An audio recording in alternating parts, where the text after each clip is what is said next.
이번 이야기의 주인공은 지수씨입니다. 그럼 지수씨의 고민을 함께 들어보겠습니다. 지수씨는 한숨을 쉬고 있습니다. 우리도 예전엔 참 가까웠는데, 지수씨는 핸드폰 화면을 바라보다가 혼잣말을 했습니다. 오빠 지훈의 SNS를 보고 있었습니다. 거기엔 아내와 아이들과 함께 찍은 여행 사진이 올라와 있었습니다. 사진 속 지훈은 너무나도 행복해 보였습니다. 지수씨는 좋아요 버튼을 누르려다 말고 화면을 껐습니다. 그리고 생각했습니다. 언제부터일까? 오빠와의 관계가 이렇게 서먹서먹해진 게. 어릴 적엔 둘도 없는 남매였습니다. 학교에서 무슨 일이 있으면 제일 먼저 오빠에게 달려가서 이야기했고, 오빠는 언제나 든든한 편이 되어주었습니다. 하지만 오빠가 결혼하고 난 뒤로 지우는 점점 멀어졌습니다. 처음엔 바쁜가 보다 싶었습니다. 하지만 시간이 지나면서 그건 단순한 바쁨이 아니라는 걸 알게 됐습니다. 지수씨는 그동안 있었던 일을 떠올렸습니다. 부모님의 건강이 나빠져 병원비가 많이 들게 되었을 때였는데, 지수씨는 당연히 오빠와 의논해야 한다고 생각했습니다. 그런데 오빠의 반응은 뜻밖이었습니다. 나도 애들 키우느라 빠듯해. 너도 네가 할 수 있는 만큼 해. 어릴 적엔 그 누구보다 가족을 챙기던 사람이었습니다. 그런데 이제는 부모님의 문제도 자기 일이 아니라는 듯한 태도를 보였습니다. 그날 이후로 지수씨는 오빠에게 연락하는 것이 불편해졌습니다. 이곳은 지수씨의 오빠 지훈 씨 집입니다. 지훈씨는 퇴근 후 피곤한 몸을 이끌고 소파에 털썩 앉았습니다. 하루 종일 회사에서 받은 스트레스 때문인지 머리가 지끈거렸습니다. 그때 휴대전화가 울렸습니다. 화면을 보니 동생 지수였습니다. 순간 망설였습니다. 받을까 말까 결국 전화를 받았습니다. 오빠, 잠깐 얘기 좀 할 수 있어? 무슨 일인데? 엄마 아빠 병원비 말이야. 또 그 이야기였습니다. 지훈은 한숨을 쉬었습니다. 물론 부모님이 걱정되지 않는 것은 아니었습니다. 하지만 자신도 가장으로서 책임져야 할 가족이 있습니다. 아이들의 교육비, 퇴출금, 생활비 등으로 정신이 없는 요즘입니다. 그런데 동생은 마치 모든 부담을 함께 져야 한다는 듯이 이야기했습니다. 지수야, 나도 신경 안 쓰는 거 아니야. 그런데 현실적으로 쉽지 않아. 오빠, 나도 힘들어 하지만 부모님 문제잖아. 우리 둘뿐이잖아. 알아. 그런데 너도 이제 내 가정을 가져야 하지 않겠냐? 언제까지 책임을 져야 해? 지훈 씨도 이렇게 모질게 말하고 싶지 않았습니다. 하지만 자신은 이렇게 한 가정을 꾸리며 정신없이 살고 있는데, 동생은 나이만 먹고 아직도 모든 일을 자신에게 의지하려 한다는 생각에 순간 울컥하고 모진 말을 쏟아낸 것입니다. 지수 씨는 그동안 그래도 다정하게 말하던 오빠인데 하고 오빠의 말에 지수 씨는 아무 말도 하지 못했습니다. 오빠의 말이 틀린 것은 아니기 때문입니다. 하지만 마음이 서운한 것은 어쩔 수 없었습니다. 결국 통화는 어색하게 끝났습니다. 몇 달이 지나고 어머니의 수술 날짜가 잡혔습니다. 지수는 오빠에게 마지막으로 다시 연락했습니다. 그러나 이번에도 오빠는 비슷한 대답을 했습니다. 지수야, 나 이번 달 카드값도 감당이 안 돼. 엄마 병원비는 내가 좀 더 신경 써줘. 그 순간 지수 씨는 깨달았습니다. 오빠는 더 이상 자신이 알던 그 오빠가 아니었습니다. 예전의 오빠라면 어떻게든 방법을 찾아보자고 했을 것입니다. 하지만 이제 오빠는 내가 알던 오빠와는 달랐습니다. 그날 밤, 지수 씨는 오랜만에 부모님과 함께 찍은 사진을 꺼내보았습니다. 그리고 천천히 오빠와의 추억을 곱씹어 보았습니다. 오빠는 변한 것일까?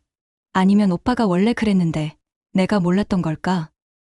어릴 적 기억들이 스쳐 지나갔습니다. 동네 놀이터에서 함께 그네를 타던 순간, 시험을 망쳐 울던 자신을 달래주던 오빠의 손길, 가족 여행에서 장난을 치며 웃던 얼굴, 그때의 오빠는 항상 든든한 존재였습니다. 하지만 이제는 서로의 삶이 너무 멀리 떨어져 버린 듯 했습니다.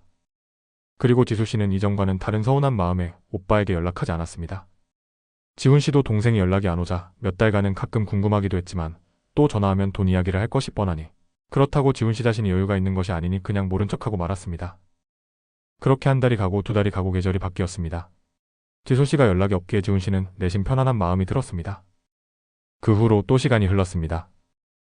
부모님의 건강은 더 나빠졌고 지수 씨는 그 부담을 혼자서 떠안고 있었습니다. 시간이 갈수록 오빠와의 연락은 점점 줄어들었습니다. 그러던 어느 날 오빠에게서 연락이 왔습니다. 얼마 만에 전화인지 지수 씨는 섭섭하면서도 반가웠습니다. 지수야, 잘 지내지? 오빠 무슨 일이야? 그냥 갑자기 내 생각이 나서. 지훈 씨는 오랜만에 동생의 목소리를 들으며 문득 깨달았습니다. 동생도 많이 변했구나. 어릴 적에는 언제나 자신을 졸졸 따라다니던 아이였는데, 대화를 하다 보니 어린 동생인 줄 알았는데 이제는 씩씩하게 부모님을 챙기는 어른이 되어 있었습니다. 고마워, 지수야, 내가 부모님 옆에 있어줘서. 그 말에 지수는 잠시 침묵하다가 조용히 대답했습니다. 오빠도 잘 지내. 무엇인가 이제 둘은 이전처럼 돌아갈 수 없다는 것을 무언의 약속처럼 서로의 마음에 다가왔습니다. 지훈 씨는 여전히 사는 것이 바쁘기에 앞으로도 지수 씨의 다정한 오빠가 될 수는 없습니다. 그리고 지수 씨도 이제 오빠와 부모를 떠나 자신의 인생을 살아야 한다는 시기에 왔음을 몇 년간의 시간 속에서 깨달았습니다. 그리고 둘은 서로가 달라진 삶 속에서 묘한 거리를 유지한 채 각자의 길을 걸어가기 시작했습니다. 그렇게 마치 한때 가족이었던 남처럼 살아가면서 둘은 각자 자신의 인생을 살아갑니다. 그러나 가끔씩 어린 시절을 떠올렸습니다. 오빠와 함께 웃고 떠들던 그 시절, 모든 것이 단순하고 따뜻했던 그 순간들. 그리고 그 기억은 여전히 그녀의 마음 한편에 자리하고 있었습니다. 그리고 그것은 그냥 지수 씨만의 추억으로 간직합니다. 상담실에서 지수 씨는 조용히 이야기를 마무리했습니다. 그녀의 이야기를 듣고 나지막이 말했습니다. 지수 씨, 가족의 관계는 시간이 지나면서 자연스럽게 변화할 수밖에 없어요. 어릴 때 유대감이 성인이 되어서도 그대로 유지되길 바라지만 각자의 삶이 달라지면서 서로를 이해하는 방식도 달라질 수밖에 없죠. 지수 씨는 고개를 끄덕였습니다. 그럼 어떻게 해야 하죠? 오빠와의 관계를 되돌릴 수 있을까요? 과거로 돌아갈 순 없겠지만 지금의 오빠를 있는 그대로 받아들이는 것이 중요해요. 예전의 오빠가 아닌 현재의 오빠를 이해하려고 노력하는 거죠. 그리고 너무 애쓰지 않아도 돼요. 때로는 거리가 필요할 수도 있으니까요. 그 거리 속에서도 서로를 걱정하고 있다는 사실을 잊지 않는다면 관계는 언젠가 다시 따뜻해질 수도 있을 거예요. 지수 씨는 깊이 생각에 잠겼습니다. 어쩌면 오빠도 같은 고민을 하고 있을지도 모릅니다. 완벽하진 않더라도 서로를 이해하려는 노력만으로도 충분할지 모른다는 생각이 들었습니다. 그리고 지수 씨는 집에 돌아와 마음속으로 생각했습니다. 아무리 좋던 사이라도 세월이 지나면 서로 사이가 좋아지지 않을 수도 있어. 그리고 오빠는 가정이 있는 사람이니 가정에 충실한 게 그게 바른 길이지. 나도 이제는 독립된 어른으로 내 길을 가자 하고 지수 씨는 그렇게 마음먹고 툭툭 일어섰습니다. 과거의 추억은 과거의 추억으로 남도록 지수 씨는 집안 정리를 시작합니다. 앞으로 어떤 방향으로 나아가든 지수 씨가 가는 길을 응원합니다. 오늘 상담의 사연 지수 씨의 이야기는 이렇게 끝났습니다. 상담사의 작은 조언. 많은 분들이 어른이 되고 나서 어릴 때 다정했던 형제자매 관계가 어색해지거나 심한 경우 싸우고 연락을 끊는 경우가 있을 것입니다. 하지만 이것은 자연스러운 현상 중의 하나입니다. 성인이 된다는 것은 하나의 인격체의 자립의 시기입니다. 그리고 특히 결혼이라는 과정은 형제자매보다 배우자가 우선순위가 되기에 자연스럽게 변하게 되어 있습니다. 결혼하면 혼자 결정할 수 있는 일이 줄어들고 배우자와 상의해야 하는 상황이 많아집니다. 또한 사람마다 감당할 수 있는 그릇이 다르기에 어떤 사람은 결혼을 해도 어릴 때 형제자매의 유대관계도 잘 끌고 가는 사람이 있고 또 어떤 사람은 두 개를 감당하는 것이 엄청난 스트레스일 수도 있습니다. 사람마다 다 다른 것이기에 남이 한다고 해서 내 형제자매가 했다고 해서 다른 형제자매가 감당할 수 있는 것은 아닙니다. 어릴 때 철없던 하나의 생명이 성장하면서 삶의 환경과 가치관이 변하고 자신만의 인생 철학이 생깁니다. 형제자매의 갈등은 주로 환경 변화와 기대의 차이에서 오는 갈등이지 일부러 미워하는 것은 아닐 때도 많습니다.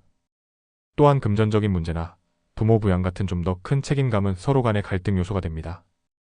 서로의 상황을 모르는 상태에서 함부로 비교하거나 비난하면 서로 간의 관계만 악화됩니다. 각자의 가치관과 삶의 방식이 다르므로 서로 강요하거나 참견하면 다툼이 크게 일어날 수밖에 없습니다. 부모를 사랑하는 방식도 다 다른 것입니다.